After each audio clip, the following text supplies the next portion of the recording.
لبيك اللهم لبيك لبيك لا شريك لك لبيك إن الحمد والنعمة لك والملك لا شريك لك۔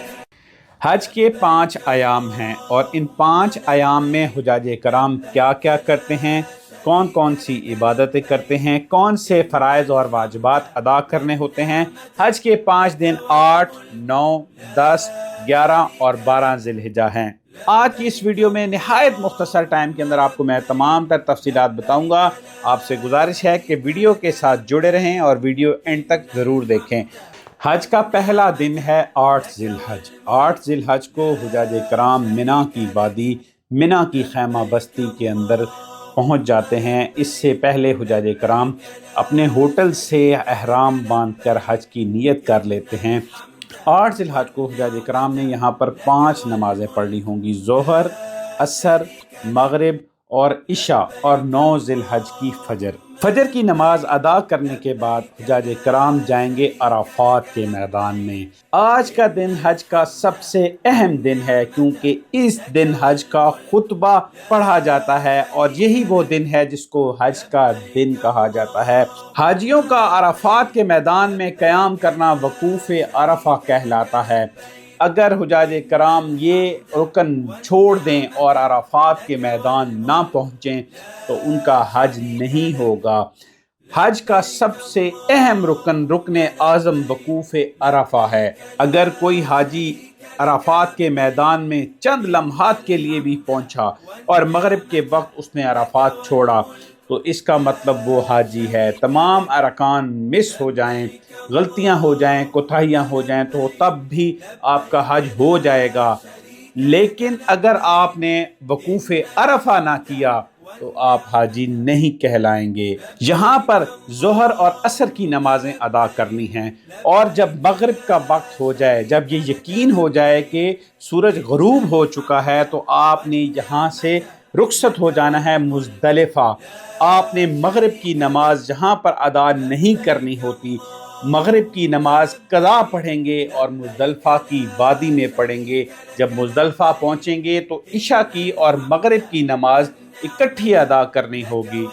سارا دن گرمی میں گزارنے کے بعد حجاج کرام روانہ ہو جاتے ہیں مزدلفہ کی وادی کی جانب۔ مزدلفہ کے اندر حجاج کرام نے رات کے وقت قیام کرنا ہوتا ہے، اور یہ قیام بے سر و سامانی کی حالت میں کرنا ہوتا ہے۔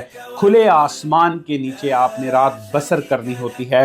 یہاں پر حجاج کرام سب سے پہلے وہ 2 نمازیں ادا کرتے ہیں، ایک وہ جو عرفات میں مغرب کی نماز قضا کی تھی، اور ساتھ عشاء کی نماز مزدلفہ کے میدان میں ہی پڑھیں گے، اور تیسرا سب سے ضروری کام یہاں سے کنکر چنے جائیں گے۔ تمام حجاج کرام وہ کنکر چنیں گے جو انہوں نے رمی جمرات کے لیے استعمال کرنے ہیں، اور فجر کا وقت ہونے کے بعد یہاں پر فجر کی نماز ادا کریں گے۔ جب تک سورج کی روشنی نظر آنا نہ شروع ہو جائے اس وقت تک مزدلفہ کا میدان نہیں چھوڑا جا سکتا۔ جیسے ہی صبح ہوتی ہے، جیسے ہی سورج کی کرنیں آسمان پہ اپنی روشنی بکھیرتی ہیں تو حجاج کرام روانہ ہو جاتے ہیں دوبارہ منا کی وادی۔ 10 ذی الحج عید کا دن ہے۔ تمام امت مسلمہ اس وقت عید منا رہی ہوگی اور قربانیاں کر رہی ہوگی، نئے لباس زیب تن کیے ہوئے ہوں گے، خوشبو لگائی ہوئی ہوگی، لیکن حاجی احرام کی حالت میں ہے۔ حاجی تھکاوٹ سے چکنا چور ہے، اس وقت اس کا پرفیوم اس کے پسینے کی بو ہے۔ اس کے علاوہ حجاج کرام کا کوئی مقصد نہیں کہ وہ اپنے رب کی خوشنودی حاصل کریں۔ تمام حاجی پیدل چلتے ہوئے جمرات کی طرف جاتے ہیں۔ جمرات پہنچنے کے بعد حجاج کرام پہلے دن بڑے شیطان کو کنکریاں مارتے ہیں، اور اس کنکریاں مارنے کے عمل کو رمی جمرات کہا جاتا ہے۔ جب پوری امت عید منا رہی ہوتی ہے، جب انہوں نے نئے لباس زیب تن کیے ہوئے ہوتے ہیں، خوشبوئیں لگائی ہوئی ہوتی ہیں، لیکن خدا کی قسم اس وقت جو عید حاجی منا رہا ہوتا ہے، وہ مزہ، وہ لذت جو اس کو تھکاوٹ نے جس نے چکنا چور کیا ہوا ہے، پسینوں میں وہ شرابور ہے اور کئی کلومیٹر پیدل چل کے نڈھال ہو چکا ہے، لیکن اس کو ایسی ہزاروں لاکھوں عیدوں سے زیادہ خوشی ہوگی کیونکہ وہ اللہ کی راہ میں چلا ہے، اللہ کا مہمان بنا ہے اور حاجی ہوا ہے، اس نے حج کیا ہے، آج وہ جا رہا ہے کہ وہ عرفات کے میدان سے چلا تھا، مزدلفہ میں اس نے قیام کیا اور اب جمرات پر جا کر رمی کرے گا، شیطان کو، ابلیس کو کنکر مارے گا، وہ کنکر مارے گا جو اس نے مزدلفہ کی رات چن کر رکھ لیے تھے۔ 10 ذی الحج کو بھی حاجی نے بہت سے کام کرنے ہیں۔ سب سے پہلا کام اس نے رمی جمرات کرنی تھی۔ جب رمی جمرات سے حاجی فارغ ہوا تو اس نے اب قربانی کرنی ہے۔ بہت سے حاجی قربان گاہ جا کر خود قربانی کرتے ہیں، کچھ اداروں کے ذریعے کرتے ہیں۔ انہوں نے جب کنفرم کر لیا ہوتا ہے کہ ان کی قربانی ہو چکی ہے تو اس کے بعد حجاج کرام کیا کرتے ہیں؟ حلق کرواتے ہیں، اپنا سر منڈواتے ہیں۔ اب حاجی احرام کی پابندیوں سے آزاد ہو جاتا ہے، تمام پابندیاں اس سے ہٹ جاتی ہیں، صرف ایک میاں بیوی کا تعلق قائم کرنا، یہ پابندی اس پر اس وقت تک رہتی ہے جب تک وہ طواف زیارہ نہیں کر لیتا۔ اب حاجی آرام کریں گے، نیا لباس سے تن کریں گے، خوشبو لگائیں گے اور اللہ کے گھر کی زیارت کے لیے، طواف زیارہ کے لیے روانہ ہو جائیں گے۔ اگر آپ میں ہمت ہوگی تو آپ 10 ذی الحج کو طواف زیارہ کر سکتے ہیں، ورنہ 11 ذی الحج کو آپ طواف زیارہ کر سکتے ہیں، 12 کو بھی کر سکتے ہیں۔ 3 دن ہوتے ہیں جب حاجی طواف زیارہ کے لیے جا سکتے ہیں۔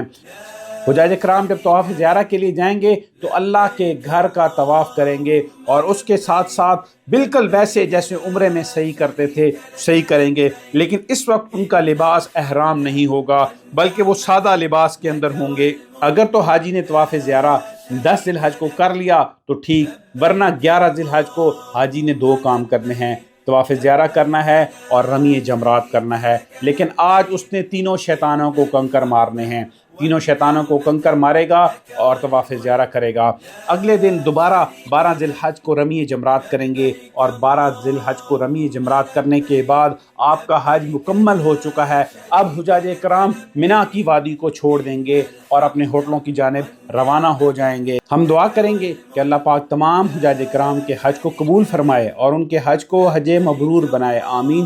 ان کی مشکلوں کو آسانیوں میں تبدیل کر دے اور ان کے طفیل ہمیں بھی ہر سال حج بیت اللہ کی سعادت نصیب فرمائے، آمین۔ آپ سے گزارش ہے کہ کمنٹ سیکشن کے اندر آمین ضرور لکھیں، کیا پتہ رب کائنات آپ کا بولا گیا آمین کسی کے حق میں قبول فرما لے اور کسی اور کا لکھا گیا آمین آپ کے حق میں قبول فرمائے، آمین۔ آپ سے گزارش کروں گا کہ جب آپ عرفات کے میدان میں ہوں، مزدلفہ کی وادی میں ہوں، جب منا کے اندر قیام پذیر ہوں، طواف زیارہ کر رہے ہوں، تو اپنے ہاتھوں کو جب اللہ کی بارگاہ میں بلند کریں تو اپنے اس بھائی، اس دوست، اس بیٹے کو بھی اپنی دعاؤں کے اندر ضرور یاد رکھیے گا۔ آج تک کے لیے اتنا ہی، اللہ حافظ۔